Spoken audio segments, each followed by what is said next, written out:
Well, you guys made this video blow up, so now I'm gonna do the sequel, selling on my values for money. Whoop whoop! Nah, but seriously, I genuinely can't thank any of you strange people enough for all the views. I made that Fortnite video as a half-serious April Fool's joke because Fortnite was the funniest topic I could think of for that holiday. I was aware that some of these characters had little to no chances of ever getting in Fortnite, but apparently a lot of you really liked the joke and just started listing random characters in the comments. And it was really fun reading them. Plus, I think it's really fun to talk about what wacky characters could make Fortnite an even greater game. So, you know what? I'm back! Here to list all the fine heroes and villains I forgot in the first video and see who was the most deserving to drink lean and kick ass on the island. Or to see every Fortnite player's reactions to a character they don't recognize being put into the item shop. Also, if you haven't seen the first video, go check that one out and come back to me. It wouldn't hurt to try. Now, does this mean I'm gonna quit reviewing kids shows and just keep making Fortnite videos? No. But hey, this video helped me pay off my crippling debt, so I might as well strike while the iron's hot. With that being said, let's jump into it. Again.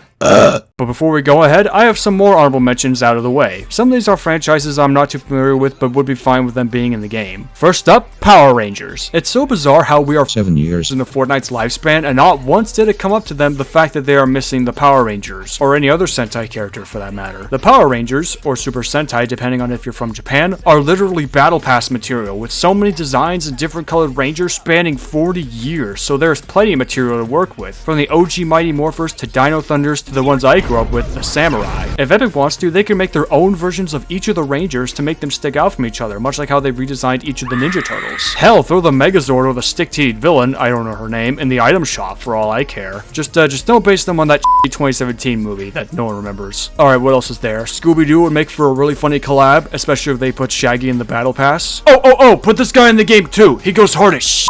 If we get Jenny Wakeman / XJ9, we gotta have her equally a slutty arch nemesis Vexus. And speaking of Nickelodeon, it would be pretty wild if we get a whole battle pass dedicated to them with characters like Danny Phantom and Plankton. Just imagine if they put in his buff look from the SpongeBob movie Sponge Out of Water with his spandex and everything, especially after listening to the newest Glorb song. Now that's wetter than any dream I'll ever have. I see plenty of people begging for Team Fortress 2, and I don't play Team Fortress 2, but I grew up watching Gmod videos, so I would especially be down for the heavy. Judge Dredd deserves to be in Fortnite. I don't know much about the character like Spawn other than the 2012 movie, but goddamn his look goes hard. I can mainly see him being put in the item shop rather than a battle pass. Throwing his nemesis Judge Death in there while you're at it as well. Randy Cunningham deserves some love, so I would love to see him in the item shop. That'd be Bruce as hell. Once again, I would be down to see regular show dudes in Fortnite. I'm really surprised they've never done a collab with Dungeons & Dragons, especially after the success of Baldur's Gate 3. I think it'd be awesome to play as a Mind Flayer, the Squid guys. And finally, this last one is more about Fortnite jams because the lineup of music is, well, kinda boring, let's be frank. If Fortnite is really pushing this game mode, then what I would love to see is a collab with Sabaton, a band that makes power metal music based on history, stuff like World War II, Samurais, etc. I really love their music, and if they put their songs in the item shop as jam tracks, I would play that game mode for the rest of my life. Oh yeah, and throw Bad Wolves in there as well. Alright, that's enough honorable mentions, let's get this over with.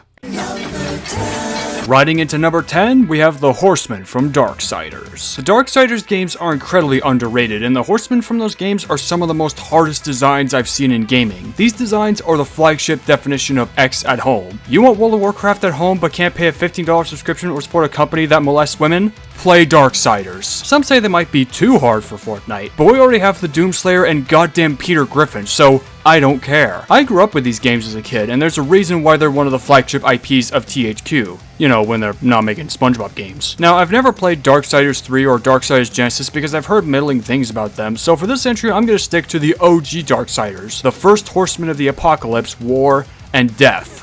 No, the other one. No, the other one.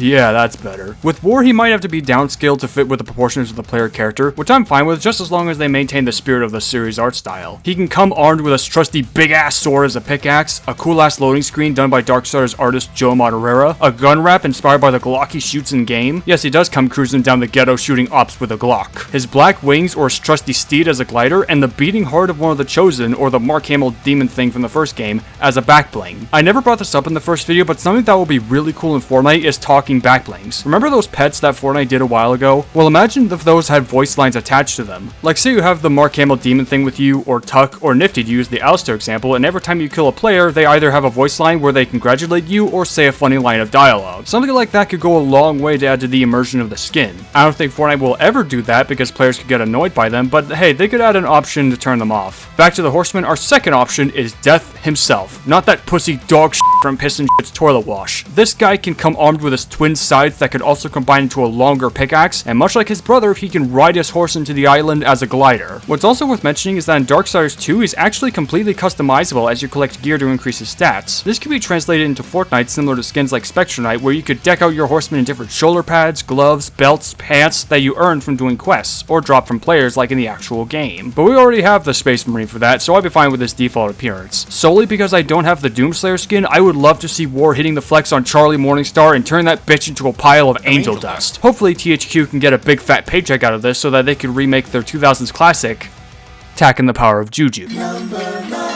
Dropping in at number 9 is the Starship Troopers. I've been getting into Helldivers 2 recently, and that got me into watching the work that inspired Super Earth's heroic democracy. Yes, sir! As much as I would love to see a fully customizable Helldiver skin, I think it's too early to add them into the game since Helldivers 2 came out like 2 months ago as of the writing of this video. But someone they can make room for is the inspiration behind them, the Starship Troopers. Would you like to know more? Of course you do, you f***ing ape! I can already sense some dick-shriveling nerd screaming in my ear that, actually, Starship Troopers is about how fashion is as bad as that we shouldn't genocide that.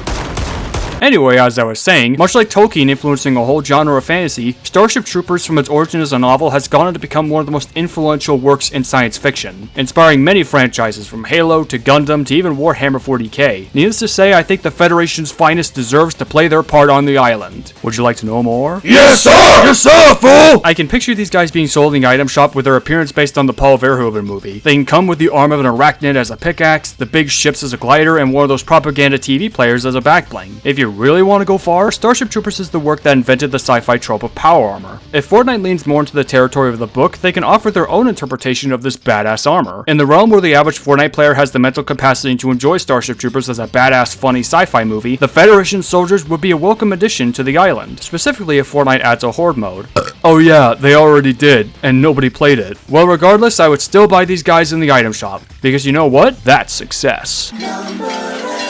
Wishing her way into number 8 is Shantae, the half-genie hero from the hit indie platformer series. Now I'll be real here and say I've never played any of the Shantae games because I haven't gotten around to playing any of them. However, I do want to play them because of my love of platformers, and these games seem to be my kind of dive. The reason I even have her on this list is because Shantae fits the bill of indie game or show characters that we need more of in this game. In fact, Shantae is one of the oldest indie characters in gaming history. She's older than Five Nights at Freddy's and Undertale combined. The second reason is because of the massive treasure trove of Shantae porn I jerk off to when nobody's looking, and any character with over 1,000 results on Rule 34 is deserving to be in Fortnite in their own right. Why else do you think they added Chun-Li and Lara Croft? Now I have to address the obvious elephant in the room, and that's Shantae's big budget dress code. This outfit is also why we're probably never getting Jasmine from Aladdin. Much like Jenny Wakeman, Epic is likely going to cover her up in order to fit with the game's age rating. Unlike XJ9, however, where the excuse is that she's at least a robot, this censorship is definitely a high possibility. They don't want kids getting a little too attached to their skins. Raven Team Leader was already a PR disaster. Aside from that though, I could also imagine her design borrowing elements from Shantae and the Pirate's Curse, where she stripped of her genie powers and becomes a pirate. My knowledge of the Shantae games is limited, so I'm mainly getting these ideas from watching boss battle compilations on YouTube. She could take on a cel-shaded look that fits nicely with the game's anime influences. She could have a pirate sword as a pickaxe. She could have one of those pirate enemies or the recurring boss Squid Baron as a backbling, and her iconic belly dance that she uses to turn to animals can become an emote, complete with the iconic Burning Town music playing in the background. And if you really want to go far, we can have her equally as big-budgeted arch-nemesis Risky Boots in the item shop. Since we probably won't see Five Nights at Freddy's anytime soon now that the man who made them is retired, we might just have enough room for another indie classic. Shantae is one of the most quintessential indie characters out there, and if she gets added in, she could get more Fortnite players into platformers and hopefully make way for more indie characters, if she's successful, or potentially spawn a new generation of Fortnite gooners, which I'm here for too.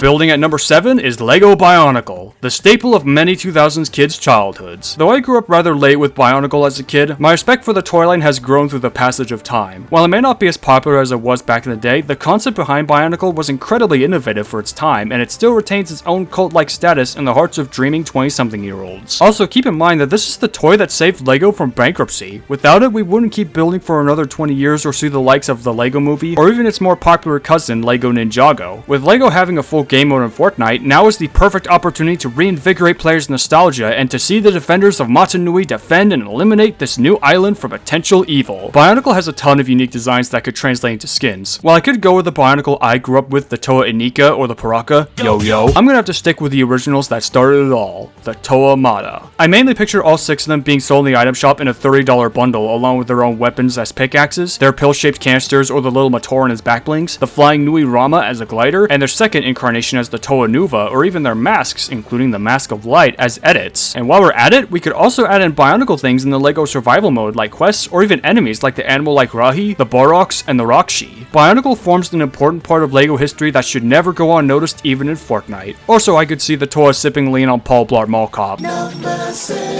Popping in at number 6 is the Muppets, solely to see how they will be translated in Fortnite. Seeing these Muppets shooting guns and sipping lean will be the funniest to come out of this game, and I'd be all in for it.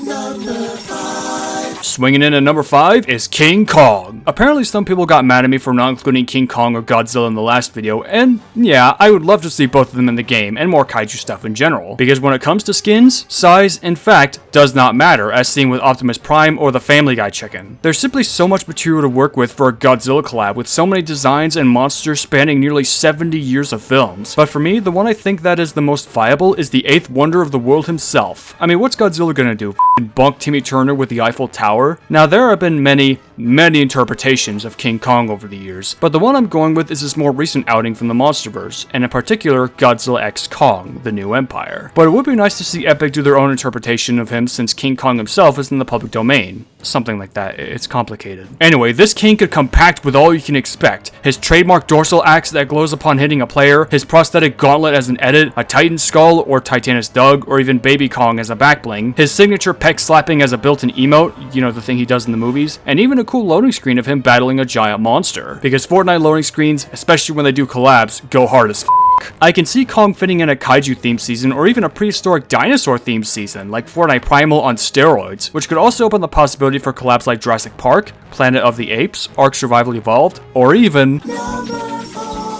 Now here's a collab that will definitely never happen. Number 4 is Spear, the caveman protagonist from Genndy Tartakovsky's Primal. Primal is a fantastic series from the creator of Samurai Jack and Dexter's Lab. If you love action, you love dinosaurs, you love caveman riding dinosaurs because f*** historical accuracy, then you're gonna love Primal. Spear is the perfect candidate for a collab skin in a season themed around kaiju or dinosaurs. Every episode of Primal has Spear adapting to whatever situation he finds himself in and using a variety of weapons against his enemies. Be it his trusty spear, rocks, bugs, steroids, even swords. Whatever can be used as a weapon, he will damn well use it. So the idea of him using guns is not only funny, but also not entirely out of the question. Spear could make for one of the best cel-shaded skins in the game, with such comic-y detail reminiscent of those Invincible skins in the item shop. He can of course have his trusty spear as a pickaxe. Oh yeah, spoilers for Primal by the way. Fang's dinosaur hatchlings from Season 2 as a backbling, his winter outfit from Season 1 Episode 3 as an edit, and the giant flying bat from Season 1 Episode 4 as a glider. Now I know what y'all are gonna say.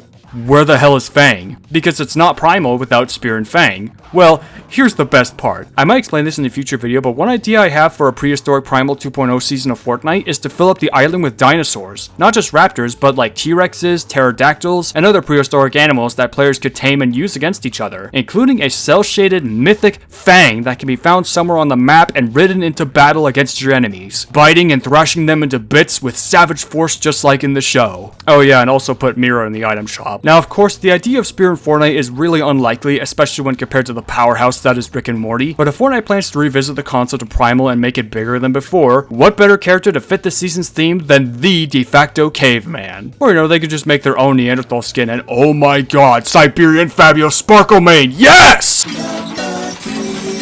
Sailing at number 3 is Moana. You know, I'm kind of shocked at how a company with as much collabs in Fortnite as Disney, not a single one of them is of their iconic princesses. While the idea of Sleeping Beauty sipping lean on Peter Griffin's ass cheeks makes me laugh out loud just thinking about it, it's pretty understandable why they don't want any of their gals doing any of that shit. But now that Disney has $1 billion stake in the game, and with a pending release of the Moana sequel, the princess to be the first to drop on the map should be one of their newest and most viable, the Polynesian princess herself, Moana. She's already an action-oriented character, so the idea of Moana doing a 360 no-scope on Morty Sanchez is no longer out of the question. Everything she needs is there. She can have her designs from both the first movie and the upcoming sequel as edits. Her signature ore could become a pickaxe or even Maui's hook if they throw him in the item shop. She could have Hey Hey or that little pig pet she had in the first movie as a backbling. sailing, and her canoe as a glider. Though I think it would be a little funnier if the glider was Hey flapping his little wings helplessly as you land upon the island, but that's just me. Moana would fit perfectly in an ocean or pirate themed season in the Battle Pass, potentially as a level 100 reward or a secret skin like Korra. Hopefully we may see her sailing on the island alongside Luffy from One Piece sometime sooner than later. Though I feel like I'm missing something from this collab. Oh yeah, give her a f***ing dehydration gun! Crossing in at number 2 is Dante. Okay, I'll be serious this time. Dante's Inferno is a game that deserved a lot better. If you're a Christian and really want to get into God of War but can't stand those big budget mini games, then Dante's Inferno is the game for you. It was developed by Visceral Games, the same studio behind the Dead Space trilogy, and they really nailed at making a God of War for Christians while also trying a few new things differently. The chances of seeing this one game represented in current year are pretty low, but goddamn if Dante isn't item shop material. Badass design with his old Crusader outfit as an edit. If this isn't the most Christian design you've ever seen in anything, then I don't know what is. His weapon, Death's Scythe, can be easily translated into a pickaxe, his trusty cross can be a back bling, and he could potentially sprout holy wings as a glider. He could stand alongside his blood brother Isaac Clarke in duos as they purge against the alien, the mutant, and the heretic. And number 1 is the character I saved the best for last. A character more iconic than SpongeBob SquarePants, more deserving than the Space Marines. Someone so iconic, so ingrained into our modern pop culture that their absence in Fortnite utterly baffles me. Whose inclusion would not only break the Fortnite community, but also rake epic billions of dollars from the wallets of mothers everywhere. And that character is motherfucking Gru from Despicable Me! Yeah! That boy gonna die. Know that I'm him, cause there's only one eye. Bitch, I'm rolling in the deep. Set him on fire. Bitch, I'm staying with Adele. That she black whole line, yeah. Nah, but for real, when we gonna see Foghorn Leghorn drop in the next Battle Pass?